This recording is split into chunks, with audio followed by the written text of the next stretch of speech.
Okay, thank you all very much for your attention and for being here. It's been a long day, but hopefully everyone is energized and ready for another interesting panel. And this one is brought to us and hosted by the EDPS, Giovanni Buttarelli. And we're going to be discussing data, dignity, and technology, exploring digital ethics, and of course, what we're all here really to talk about and hear about, of course, is the EDPS Ethics Advisory Group. But first, we have a little bit of video to get us started before our distinguished panelists weigh in with their opinions.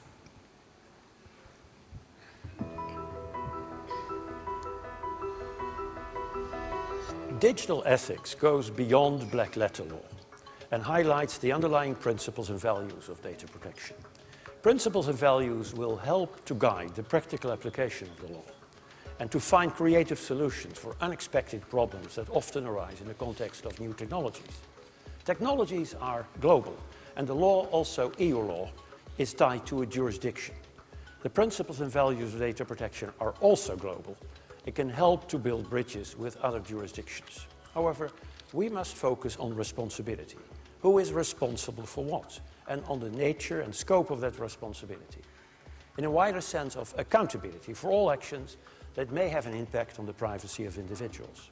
In digital ethics, we must make a further step.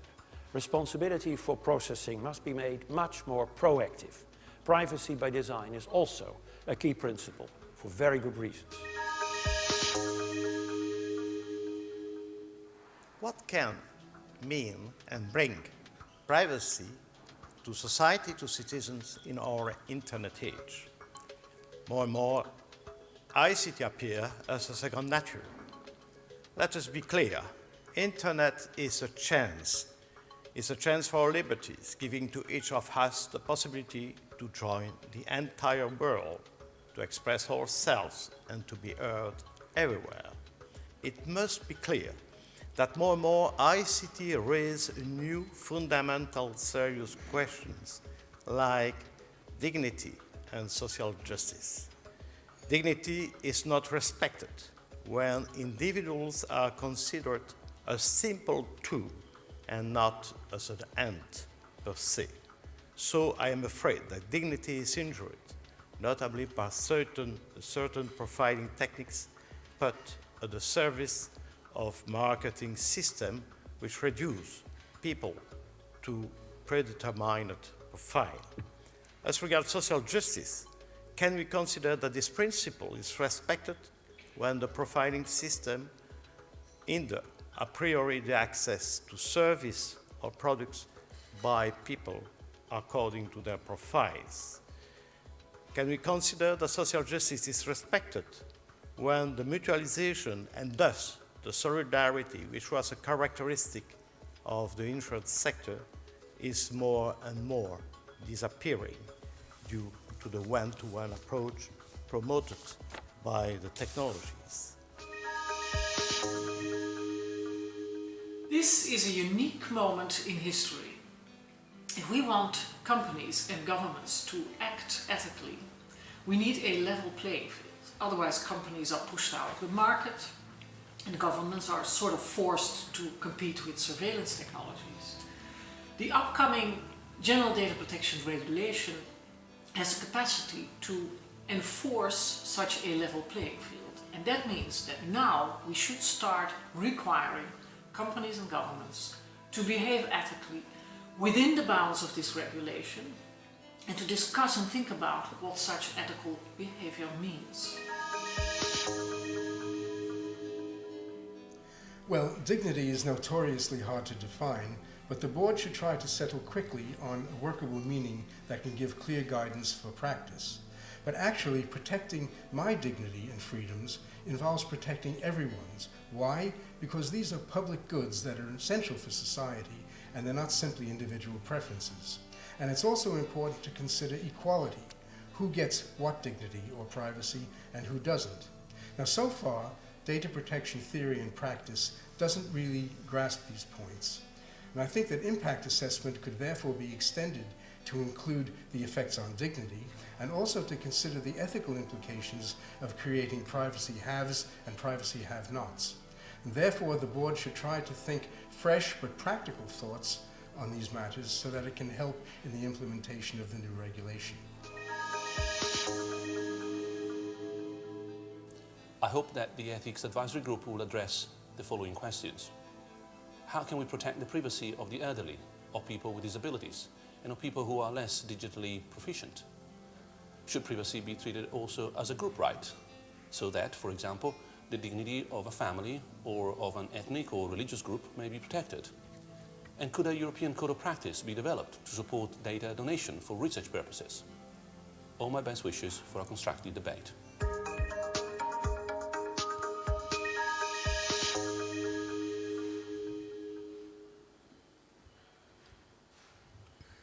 Okay, well, I think that asked more questions than it answered, but I'm going to hand over now to Giovanni to see why and how we're going to at least approach answering these questions. Oh, thank you, Jennifer, not only for joining the panel, but also for such a 1 million euros question. As you can see from the video, the EDPS as institution is in a continuity and evolution mode, meaning that both my distinguished predecessor and I, together with my new assistant, believe that it's time, within the new chapter on data protection, we would like to open.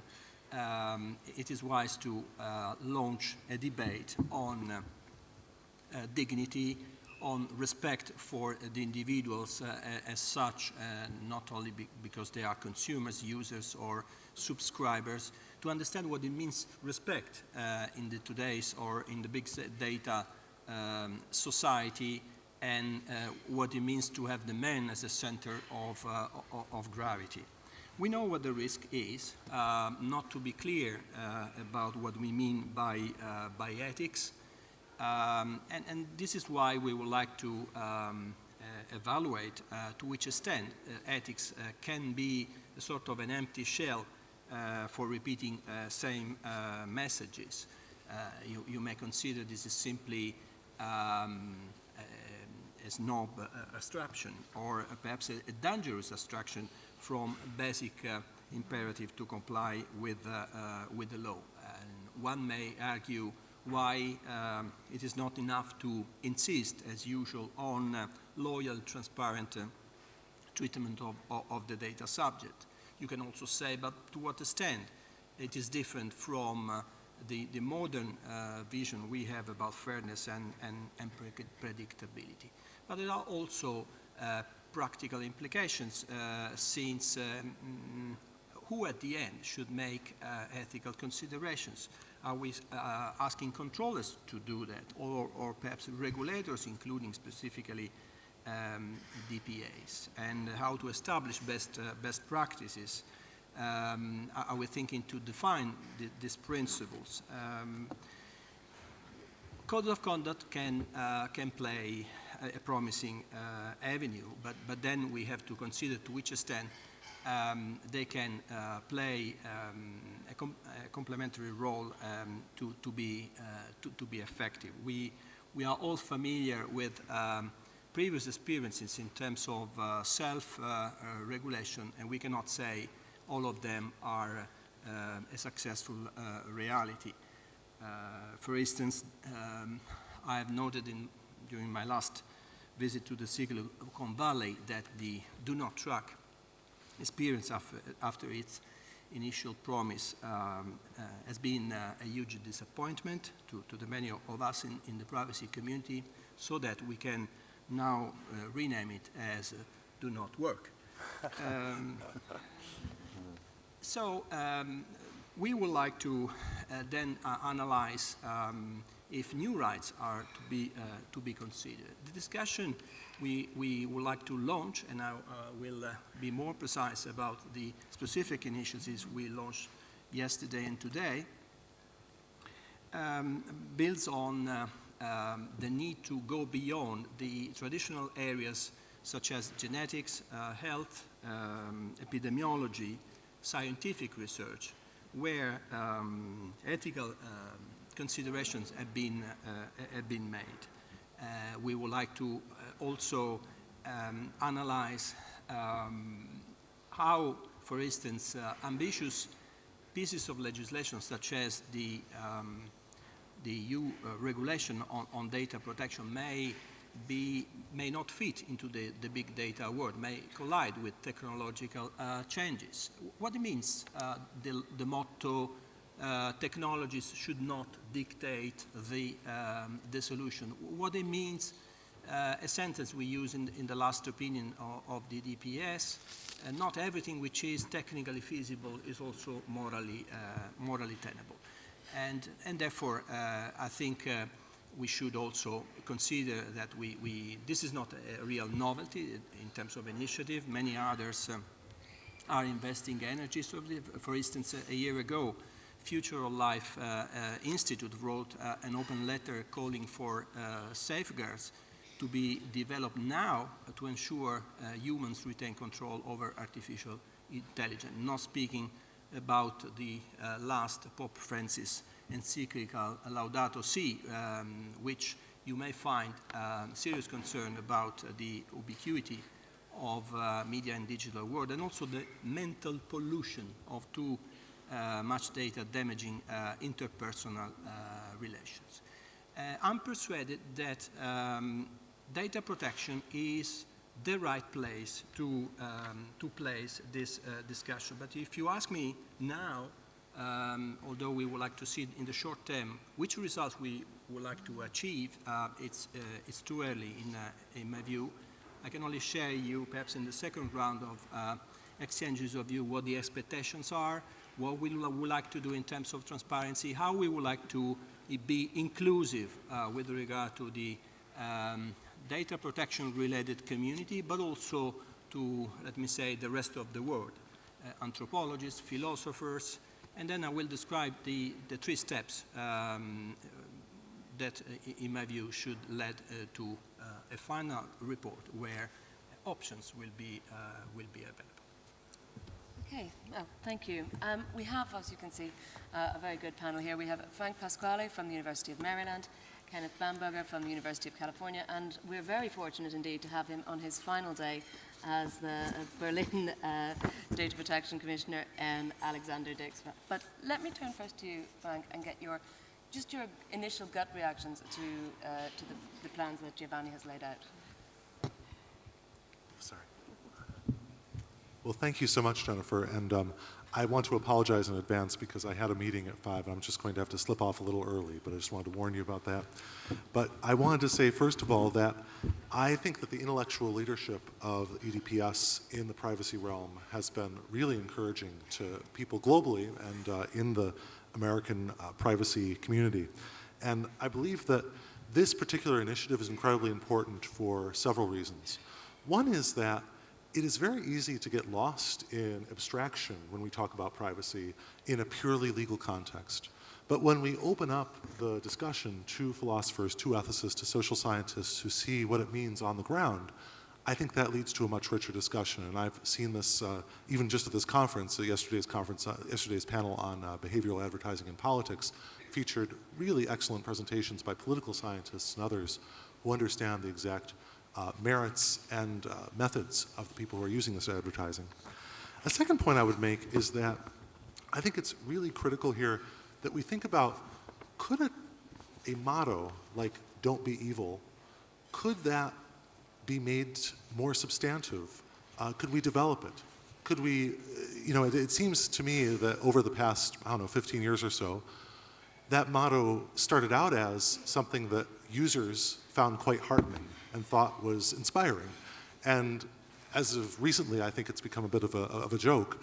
And I think that if we were to consider how would you elaborate on what a "Don't be evil" ethos would mean, it would definitely involve something like the discussions that are planned here. My final point would be that in working with the Council on Big Data Ethics in Society, which was sponsored in part by the National Science Foundation, one of the things we emphasized most was the education of professionals. We know that among doctors and lawyers, there are codes of ethics that govern and restrict what these professionals can do, in part as part of a bargain. Society gives them certain powers. In return, they have to abide by certain ethical codes. I think that what the EDPS is doing here could be a terrific first step towards catalyzing a broader discussion about what would a profession of big data science or AI look like? What would be the fundamental, foundational ethical codes beyond the rather simple ones like Asimov's 3 laws of robotics to much more complex accounts? And so therefore, for those 3 reasons, I think this is a terrific initiative, and I really am happy to be part of the panel. Okay, Alex, let me turn to you now and get your initial thoughts. Well, thank you very much, first of all, for inviting me, and I should make it clear that about 2.5 hours ago my term of office ended as Berlin Commissioner, and I'm now sitting here in my new capacity as Vice Chair of the European Academy for Freedom of Information and Data Protection. So I can only join Frank in congratulating Giovanni for this very timely initiative indeed to bring an ethics advisory group into existence. And I want to remind the audience that data protection law very often mentions or uses the concept of data subject for the citizen or the individual concerned who has rights under data protection law. He's always called data subject, and that should remind us that the individual should never become the mere object of data processing. That is really the basis of dignity on which the German Constitutional Court has based and derived the right to informational self-determination from, and the German Constitution as well as the European Fundamental Rights Charter has this concept of dignity in their first articles. There is a famous poem by the German poet Johann Wolfgang von Goethe. It's called Der Zauberlehrling, translated something like The Wizard's Apprentice, and some of you may know this poem.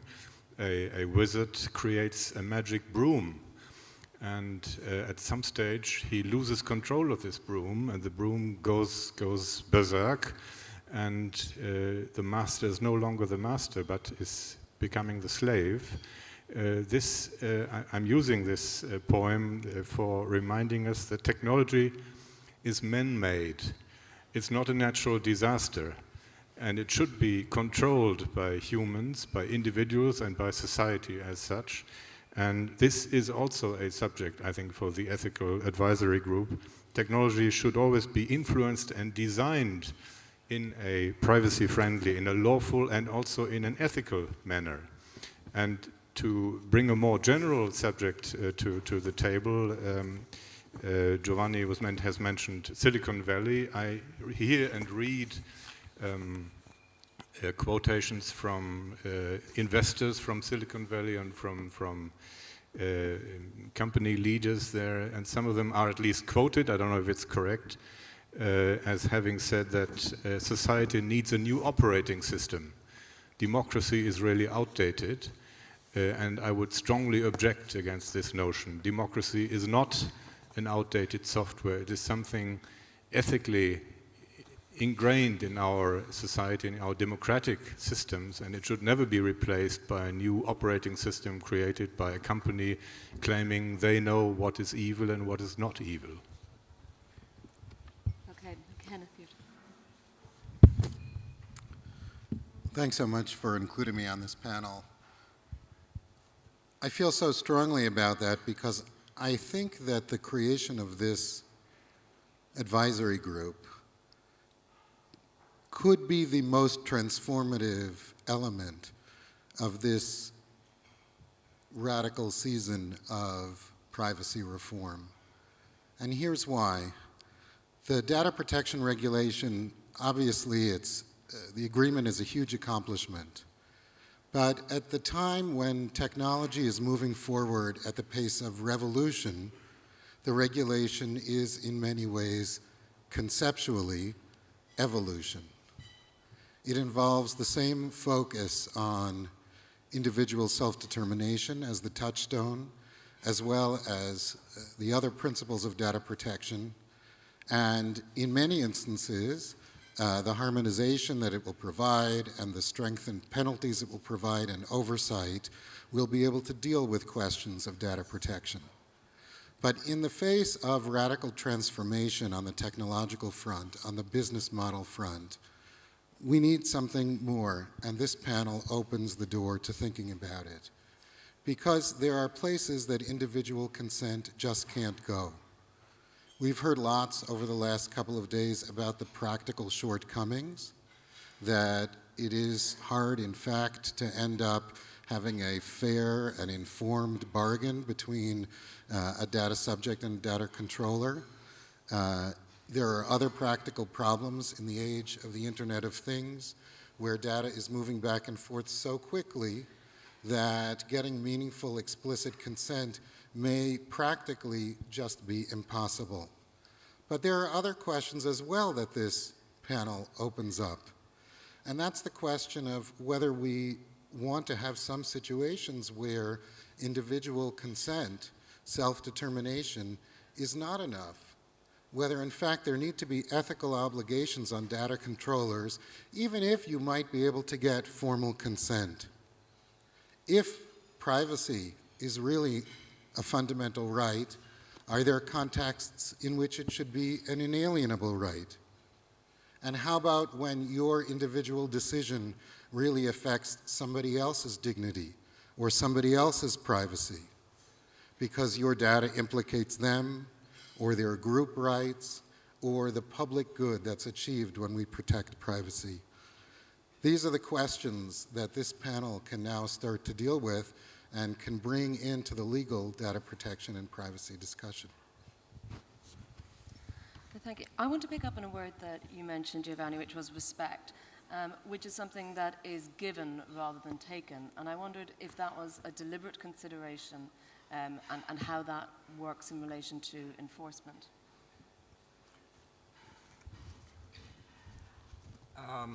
Again, I think that the first exciting thing to mention that I really don't know where this exercise will lead.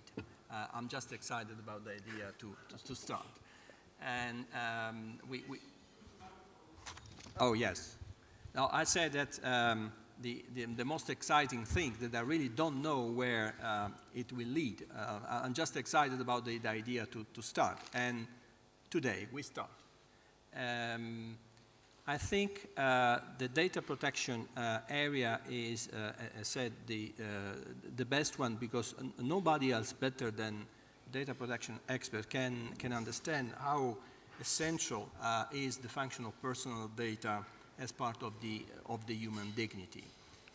You know how last week in Davos they discussed about the fourth revolution, and we know how in the early 19th century dignity was and respect for the individuals has been discussed, but also how at that time we had serious implications in terms of, for instance, ethnic and racial discrimination. So it's time to consider in a society where the processing of personal data is becoming more and more invisible, like electricity, in a world where we are ubiquitous computing, where there is no chance to slow down innovation, and we want to be ubiquitous computing. We want to administer our entire life via smartphones and tablets, what it means to be respected beyond the mere compliance with the law. And we know that till today, by controllers and by regulators, and let me say even by data protection authorities, collecting and using data about people has tended to be viewed as an opportunity for businesses and public administrations requiring mere compliance with the law, rather than any deeper reflection about what is right and what is wrong. The Lisbon Treaty, particularly the Charter, gives us an incentive to start with this exercise, and therefore I think we cannot do it alone, frankly speaking. This is a promising year where particularly us should now focus on making the GDPR a reality. We have to work not only to provide the European Data Protection Board of its secretariat, but to allow that everything will be ready on day one. It's a big challenge. We have to assist the legislators in the EU to introduce other important pieces of legislation, such as the regulation for EU institutions and bodies, including some provisions that may be relevant for large-scale IT systems, but also the review of the privacy directive, not speaking about pending key international agreement. First, the umbrella agreement on which we are likely to adopt an opinion in a few days. So a lot of work is to be done, not speaking about the investment we are making on IPEN, since after the opinions on health and ethics, we have asked this promising network to make a test on making apps on health effective by a privacy by design and privacy by default viewpoint. Too much for a small institution composed by 60-something engaged people. So we need of an help, even in terms of culture, and this is why we have been thinking to visionaries, people preferably largely outside the data protection community, eminent thought leaders with not only a solid background in terms of integrity, conflict of interest and transparency, but also with solid input in terms of psychology, sociology, technology, economics. And we decided at the end of the selection process to largely focus on how different people can better work together instead of focusing necessarily on the quality individually, separately evaluated. But I will describe how this group will work not only independently, but also in an inclusive manner, meaning by involving other relevant experts. You will see from the press release, I think it's already online, not yet, in a few minutes. We have identified 6 excellent men and women, and you will see how this process will be totally transparent and not in camera. So we want to allow the whole community of scientists and philosophers, not only data protection experts, to contribute. And I promise it will not be a blah, blah, blah initiative. Well, good, because I don't think any of us like the blah, blah, blah initiatives. Let me turn to you, Frank. We have here a sort of, mentioned the issue of big data, and perhaps, is there an inherent tension between sort of what is good for the individual and what is good for society? I'm thinking in perhaps the former Director General of DG Connect said that it was maybe unethical to not allow your data for, say, research into cancer purposes, to demand privacy over the rights of society, as it were.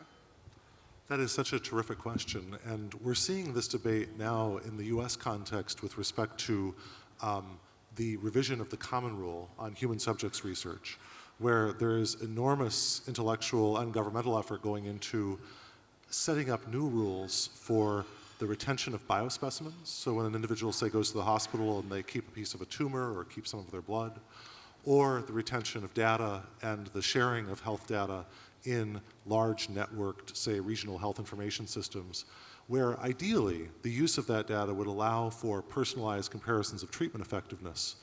And when we think about the potential promise of such data, I think that exactly the type of tension between, say, privacy rights and innovation, that appears to be a sharp tension.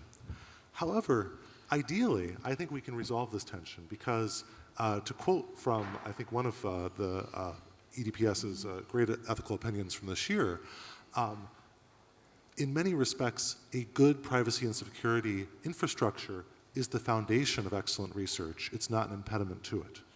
And if we start to understand this type of data protection and control and security infrastructure as enabling aspects of the scientific process, which are essential to maintaining the integrity, validity, and reproducibility of scientific results, then I think we can resolve the tension. We see it particularly in Victoria Stodden's excellent work on reproducibility in computational science. So my sense overall is that, yes, sometimes on the surface level there are some tensions, but I think ultimately we can get beyond those tensions and we can create data infrastructures that will optimize the balance between, say, individuals' rights to opt out or to avoid the systems and their overall ability to generate usable information. Okay, well, turning to my other side, Kenneth and Alexander, I want to ask you a slightly different question. Professor Charles mentioned it in the video, which is that there is the danger of creating a world of haves and have-nots. I mean, obviously, when it comes to working in practice, how difficult is that to identify?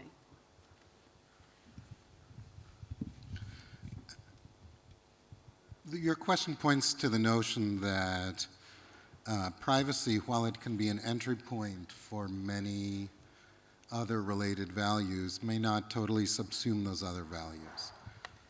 And a couple of interesting data points from a book that I've just written with my colleague Deirdre Mulligan. It's called Privacy on the Ground.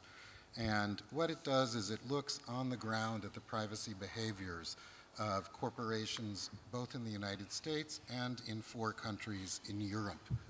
And one of the things that we saw, our very first set of interviews and data collection was at US firms. So right before we wrote the book, a couple of years had passed because we had to go to the other countries and do the research there. And we went back to each of the US companies to make sure that the things that we had written about them and the data that we had on them and the processes that they had used still remained the same. And they had, except for one interesting trend. And that was the trend that the people or the positions that had formerly been called chief privacy officers were now called vice president for information issues, or information and ethics, or information and fairness. And it points to the issue that when you're dealing entirely with privacy and you're not focused on the characteristics of the individuals and the groups who are getting access or not getting access to data and to electronic services, then you can ignore all kinds of distributional issues about how data is being used, how biases are being written in to automatic decision making, and what this move signaled was a move towards thinking inside the corporation not just about the privacy implications of big data use, but the equality and fairness implications. By making decisions automated, are we being more fair or are we being less fair? There's a kind of myth that if you just look at the numbers, you're actually being much more equitable. But in fact, if the numbers that you put in and the algorithms that you use are in fact biased in and of themselves, then not only might you be invading on someone's privacy, but you're actually building in bias in a systemic way that it didn't exist before. The other big point that we found in the book was that where privacy professionals within corporations, where boards of directors felt like privacy and data protection requirements were very specified, that was conducive to a compliance mentality. The focus was on compliance with specific ex-ante rules. It was not on developing expertise. It was not in developing creative thinking about the new problems that might arise as new products were being developed. And it was not about thinking about compliance plus. What you needed for that was a sense of some ambiguity. And Supervisor Hustings this morning called it creative ambiguity. Some kind of ambiguity which signals to the corporation, you have to think. You're the ones on the ground with the greatest knowledge of what's going on. We can't write rules in advance to deal with either privacy intrusions or with fairness. You have to be aware of what's going on, and we will be watching. And what adding an extra ethics element on top of the more specific elements of the regulation and what will be put forth is this sense of creative ambiguity, this possibility for creative ambiguity, to say don't only think about compliance, but become ethics experts also. I wanted to come back to the question Charles put about privacy haves and privacy have-nots. I think the key issue there is the concept of data ownership. As soon as we accept that personal data can be sold, privacy might turn into something kind of luxury.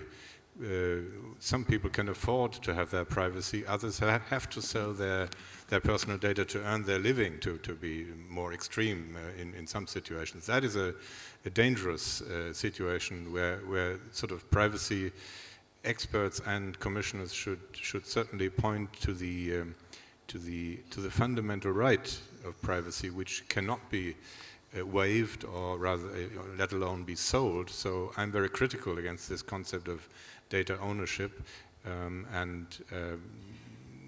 I would like to stress that coming back to the point Frank was raising about the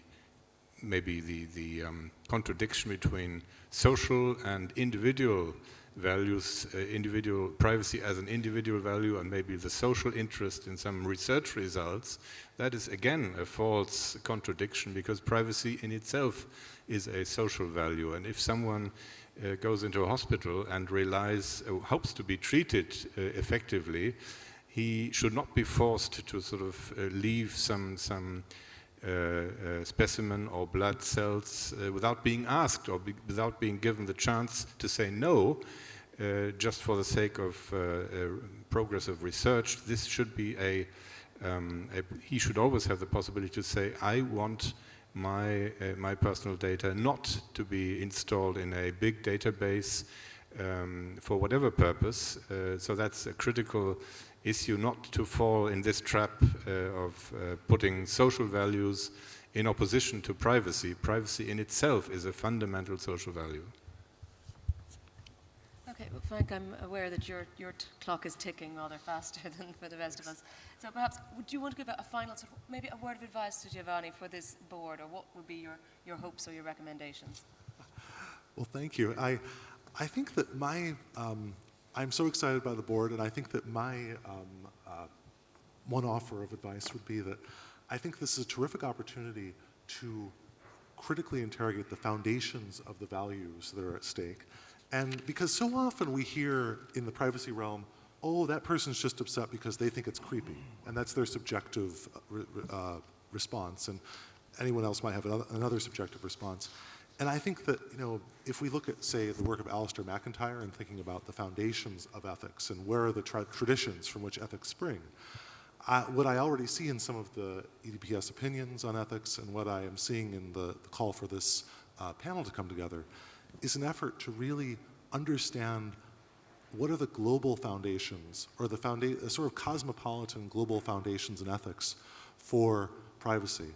And this sort of cosmopolitanism, I think, is incredibly important, because we so often hear data protection law is national, but data is now global. And I think, and what I understand from the aspiration of this panel, and I really think this is the group that can really lead this process, is how can we start building cross-cultural, cross-national understandings that set up this foundational cosmopolitan set of values that will create some minimum of respect for dignity and respect and dignity for data subjects worldwide. So with that, good luck and thank you. Yeah. Okay. Well, we've heard, you mentioned it again, this issue of culture. I mean, is this panel going to, or this advisory group, going to attempt to change culture? Are we going to see a revolution? I really hope so. We will contribute to the exercise by offering our infrastructure, our secretariat. Distinguished member of our staff will serve as a secretariat for the group, and we will closely contribute with our ideas, although I must say they will work entirely independently, outside and inside our institution, and therefore the final and interim reports will be entirely under their own responsibility. We can simply explain at the beginning what we had in mind, why we are launching this exercise. Basically, because we assume that data protection alone cannot give all the answers to big societal problems. I say that on the basis of the experiences, more than 20 years that I'm bothering you with our well-known blah, blah, blah, where we have a clear ability to adjust, depending on the new technologies, our paternoster ave gloria on transparency, necessity, proportionality, security, fairness, lawfulness, and so forth and so on, purpose limitation principle. But against issues such as robotics, the setting of, for instance, e-cars, it is clear that some answers, some solutions go beyond the mere compliance with the law. And therefore, we have to consider to which extent ethical implication can be of an help. And then we will analyze in another stage where they are to be placed. I doubt that DPA can dictate a recommendation, a best practice, by also focusing necessarily on ethical dimension. But we should also consider on the other side that we have, at least in the European Union regulation, now an important reference to accountability, which means to go beyond the mere compliance to the law. It means to be dynamically capable to have a policy, to consider, globally speaking, the implications of data protection, to be able to demonstrate that you have a clear vision, and therefore this will be important in terms of culture. And so it could be that this is also a modern way to repair the inconsistencies of previous exercises in terms of, for instance, self-regulation, codes of conduct, which in Europe are not, unfortunately, a reality. So we will start with the 6 names very soon. A first meeting has been planned for in terms of few weeks, and they will be working also outside the institution by making interviews with eminent personalities and by organizing at least 2 different workshops, one with lawyers, data protection related experts, and this exercise will be web streamed, and I'm honored to ask my dear colleague Peter to moderate this exercise. He kindly accepted to do it, and that's another sign of continuity. A second important workshop will allow an exchange of views with the rest of the world, as said, people distant from the legalistic dimension. It will be strictly prohibited any entrance to any lawyer in the room to see how philosophers, anthropologists, geneticists, epidemiologists, researchers, and people even involved in historical research see, data, so ethical implications. We expect to receive an interim report no later than January next year. It will be then be subject to public consultation, and with the objective to have a final interim report by June, July next year. Some of you are perhaps familiar with our application to host the 2017 International Conference of Privacy and Data Protection Commissioners. I don't know if 2017 is our turn. I really hope so. It will be the first time that an international entity such as the European Union has the chance to do it. In any event, we will organize in late 2017 an international event, hopefully the public session of the international conference, which will be dedicated to this exercise. So it will be an open discussion at the end of which the group will conclude its work with, by also considering the implication of the debate, and under their own exclusive responsibility, they will publish the final open report by January 2018. So much in advance compared to the expected entry into force of the European regulation. Well, I mean, it's asking quite a lot of your panelists. I mean, to define some of these terms. I mean, will this be part of the approach from the outset? I mean, one of the questions is, what is dignity? I mean, and how do we set metrics and decide that? One of the things Giovanni pointed to was the importance of this panel in deciding who decides, or thinking about who decides. So first of all, the panel itself is kind of transformative in that it was a pretty big move for data protection and privacy regulators to include technologists in their decision making.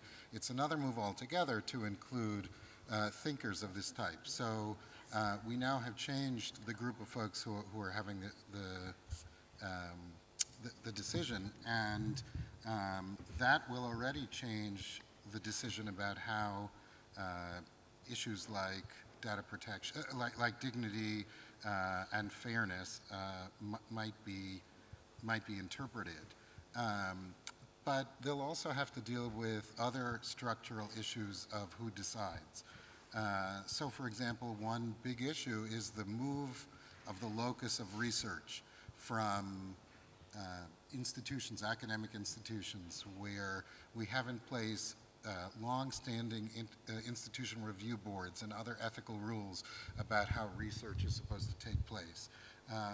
Those bodies have now lost some relevance as research moves to all kinds of other contexts, to the internet itself, to platforms, to providers, and the question is, who should be making the decisions about whether a certain provider, you can fill in the blank, should be able to do research on the folks whose data it holds or whose behavior it monitors.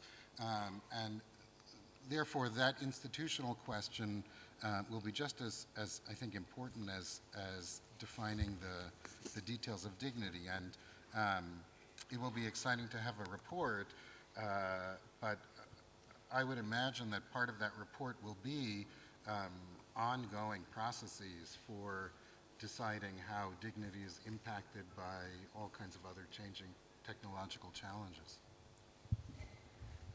Alex, I mean, in a utopian world, if this ethics idea was picked up and spread widely, I mean, would there even need to be regulators? Would we not just see a wonderful world of self-regulation?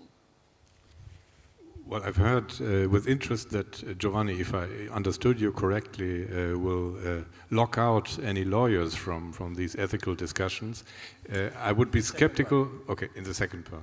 I would be skeptical in more general terms. I would be skeptical to allow any kind of opposition between legal rules and ethical rules to come about, because as Giovanni has pointed out in his opening statement, dignity, human dignity, and the ethical principles related to that are the basis for all our legal rules. They should be sort of seen as a basis and as an additional value. So the link between law and ethics is vital and should be kept up, and therefore I cannot see that regulators become superfluous, but it's at the same time it's important to see that data protection and human dignity are far too important to leave them to the regulators. Okay, at this point I'll see, do we have any questions in the room, either for one of our panelists specifically or a general question or comment? Yep, we have a gentleman over here. If you could just introduce yourself as well. Stephen Gardner, Bloomberg BNA, I'm a journalist. So if I understand correctly, what you're saying is that current corporate responsibility initiatives or ethical initiatives by companies have failed, presumably because those companies have got too great an interest, and you know, those big companies are only grudgingly compliant, and are certainly very far from going beyond compliance into an ethical dimension. So I mean, how will sort of an academic panel such as you're planning to constitute make a big difference in this respect? I mean, if you come up with recommendations, how will you convey those to the companies and hopefully convince them to change their ways? Okay, any other questions? We can take them in a couple of groups if there are. No? Okay, well, perhaps to expand that question. There's one in the back. At the back, the very back, okay. Good afternoon, thanks a lot. My name is Paula Bielski, and I'm a sociologist and ethnographer from the Center for Digital Cultures in Lüneburg. That's near Hamburg. I study how technologists, their effective dimensions on how they handle data. And I just have a question, because we seem to, and I love this initiative, how you don't want to black box the technologists and you do want to listen to them. But I think that there needs to be some more level of education in computer science schools on ethics, and for them handling data, they also need to think through these issues. And I'm wondering if anyone knows anything that's going on in this space on the effective ethical education that's happening among computer scientists, because I don't think we can continue to black box them. Okay, well, let's come back to that first question. You know, in the eyes of a corporation, are data subjects, or people, as I like to call them, always just consumers? Oh, definitely people and individuals. First of all, as I said, I don't know what the result will be, but I think it could be, it is perhaps too early to expect a sort of ethical decalogue of recommendations at the end. I would be satisfied if at the end we have a comprehensive report to analyze what the strategies and the approaches could be to complement data protection regulation and best practices with ethical considerations, not as an alternative to the law or to circumvent the law, but to enrich the current safeguards. Then this exercise may be also useful under various perspectives. For instance, we are considering to which extent ethical consideration may be useful when the requirement of the balance of interest is to be verified, or perhaps where at the moment where accountability will be double-checked, assessed by a regulator, and perhaps the kind of investment by a controller in terms of ethical dimension can be also considered.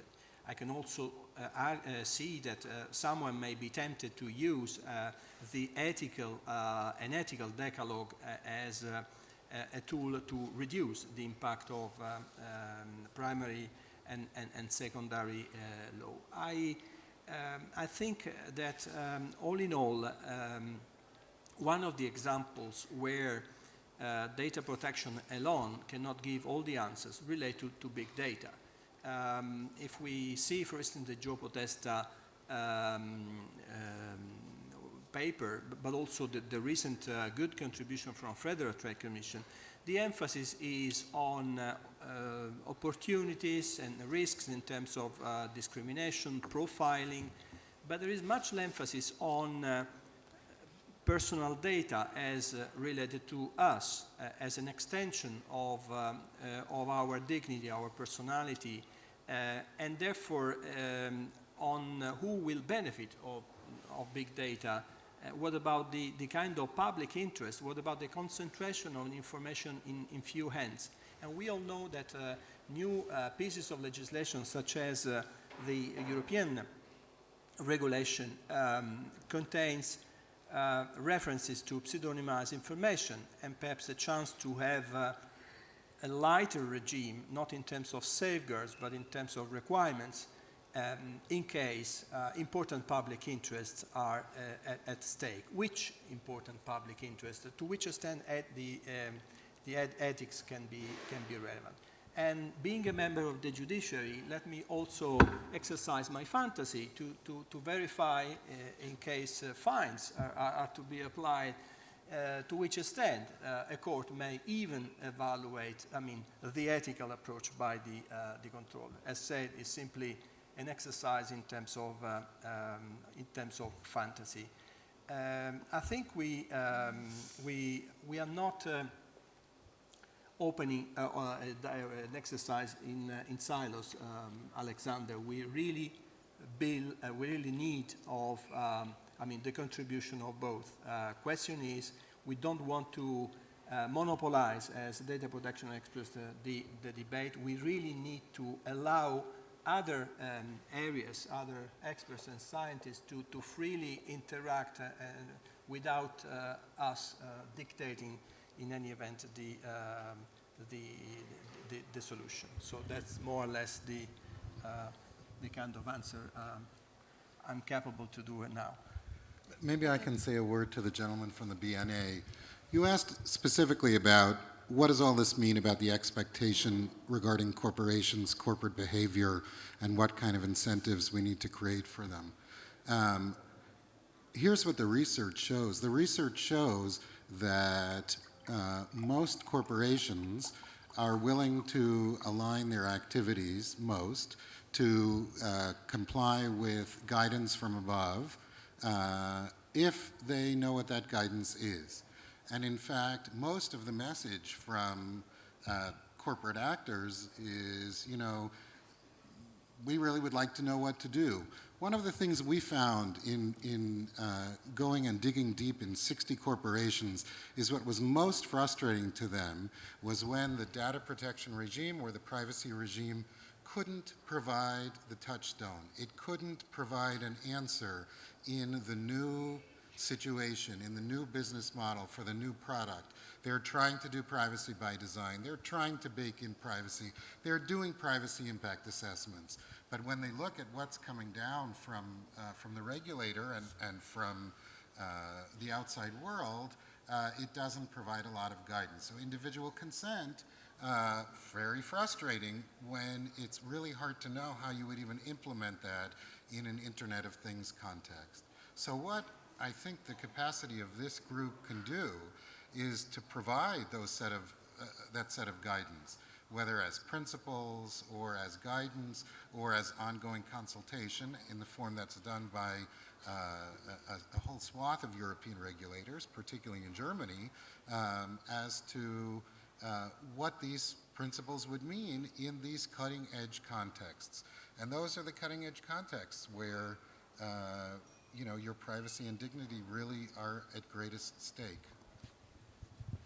Okay, and that second question then, I suppose no one's going to say that no, techies don't need more education on ethics. But anyone have any specific examples they want to share? I fully agree with the point that was made, certainly. Okay, there's, oh gosh, all the hands go up at once. This lady here. Yeah, thank you. You invited me to be on this video, and I didn't have the time, but now I have perhaps a few seconds to say. There is, in parallel to this community, another research community. It's called the Ethical Computing Community, and it has been working for 20 years, accumulating an incredible body of research that our community could benefit from. And as part of that community, there is an interesting research group led by Matthias Friedman in Washington, who has developed a concept called value-sensitive design. And this approach to building computer systems is really interesting, both from an ethical, legal, and technological perspective. Because what you do is you define and try to extrapolate with stakeholders ethical values, or generally values that are interesting for the company and for customers. Transparency, accountability, control, dignity, trust. They have worked on so many values, they have deconceptualized them and have looked into how you build them into technology with a lot of use cases. And this is an incredible work that's being done, and I think that a lot of people from our community would benefit to look at their work. And a little bit of self-advertisement is I just accumulated a textbook on exactly this subject. It's called Ethical IT Innovation. And if you're interested as a starter on the subject, I'm happy to give you a flyer on it. And please, build on this work because a lot has been done. Thank you. Then the group needs of your phone number and email account to collect all the relevant ideas. We will analyze together with the group the ethical dimension with specific regard to data protection. But we are aware that we are not the first, and many other distinguished groups of experts perform brilliant exercises we have to consider. So thank you for giving us one of the good examples. Okay, there's a lady here with glasses on her head, then the gentleman, and then the lady with the spotty top. Hi, I'm Stephanie Perrin from the University of Toronto, and I'm struck by it seems to me there'll be a need for some kind of instrument to help evaluate the ethics of this. As we watched over the years privacy impact assessments, it did seem to me it took a long time for the rights of the subject to be the focus of those impact assessments. And I'm wondering if you've looked at or thought about a human rights impact assessment for this kind of ethical analysis. We had a lovely panel the other day on toys that listen, and it strikes me that the fundamental rights of a child are being violated even by well-meaning parents and grandmothers who give a toy that is a stool pigeon. So how you assess that, I'm pondering. But if you don't do a full human rights impact assessment, I suspect there will be things missing. Anyway, thoughts on that would be welcome. Okay, and there was a gentleman a little bit further back there. Yeah, hi, this is Brent Middlestad from Oxford University. Frank said something that I thought was interesting before he left. He was comparing data processors to other professions that have very strong codes of conduct, doctors, for example. And I think what he was alluding to there is that doctors get very privileged access to bodies, they get privileged access to knowledge that would otherwise not be available to the general public. And they're getting access to patients when they're in a very vulnerable state. I was wondering, since we have this stronger sense of accountability in the data protection regulation, is that sort of the right way to conceptualize the relationship between data subjects and data processors? In other words, are data processors getting access to us in a vulnerable state, access to our virtual bodies, and so therefore should they have sort of much stronger duties or expectations placed on them? I like this question. Should we have a Hippocratic oath for data processors? I can simply stand for such an inspiring question. Indeed, we can only consider the takeaway to encourage evaluations on human rights assessments. It's not the first time that by approaching Internet of Things, bioethics, biometric data, and other areas you mentioned, we consider exactly the increasing link in between the extension, the projection we have as personal data and the person as such. So it's time to go beyond the mere protection of the intimate sphere, the right to personal identity, fairness and accuracy of the data, and to consider the issue of ownership, which in other areas is analyzed by an intellectual property rights or by a monetary viewpoint, while perhaps I would be more excited to consider exactly the person as a center of gravity. What it means technologies should serve the man and not vice versa. Would you like to respond to that? Nothing to add to Giovanni. Okay, I think, is it Julia? I can see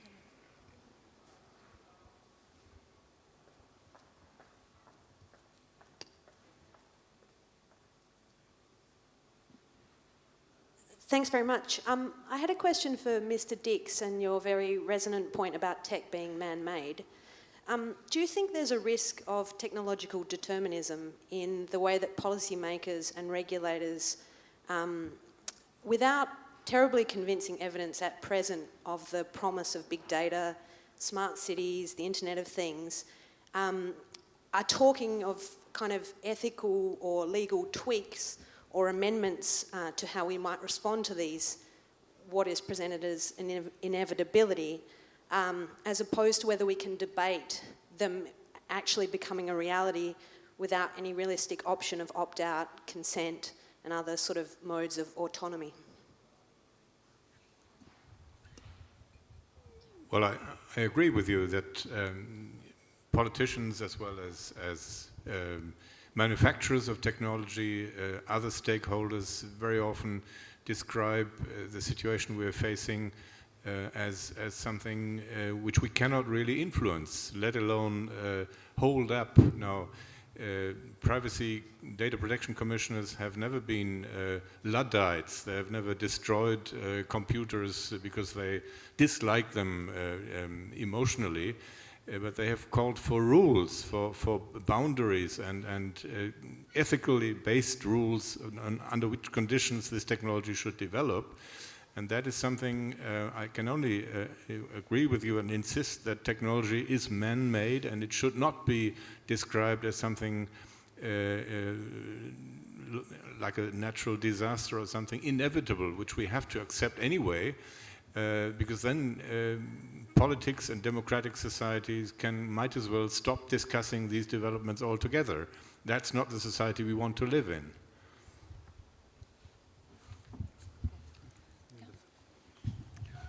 I do think having this panel as a space to consider the question you ask is extremely helpful, because it allows the possibility to step back and say, are we going to wait until the market power of certain big technological actors is complete and there's no market choice, and then try to regulate it?